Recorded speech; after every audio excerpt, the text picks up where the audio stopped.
Politics is the most misunderstood word in the culture, perhaps. Politics is the play of power. Politics is nothing more than that. And the problem is that it's defined by most people in the United States as some esoteric, specialized activity that they are not or could not be involved in.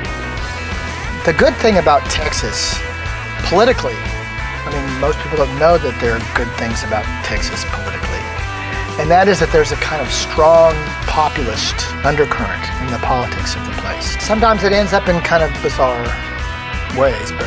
The classic line about politics is that it's the art of the possible. And in Texas, which is a 22 million people, all kinds of folks, from all kinds of towns, it's an enormous range of folks, and all different kinds of material and institutional interests. And to appeal to all those kinds of people, you have to be able to sit down and say, okay, what do all these people want, and where is the common ground? Politics may be a joke to some people, but government is not a joke. All are involved in politics, either by active participation or by default, allowing others to define the politics around us.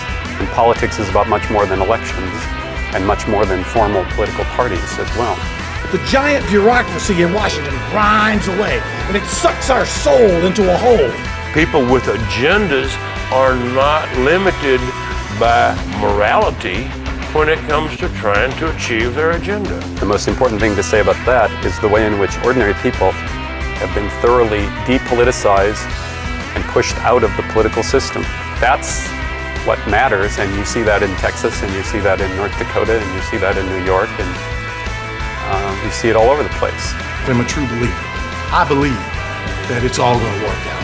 I believe that people are good. I'm a believer that good will triumph over evil. I'm a believer that eventually people are going to come around. It's going to take a while. We've got something to offer to the world that will make them like America again, you know? All of the progressive political change in the 20th century, that is, those things that made this a more decent place to live, like the women's rights movement and the civil rights movement and the labor movement that won some modest amount of rights for working people, all of those things were not achieved by elections. Most of the transitions from authoritarian to democratic forms of government in recent years have been brought about by grassroots, nonviolent, people power revolutions. People rising up. So that's my vision of politics, is people rising up and resisting oppression in any sphere. And it's called democracy.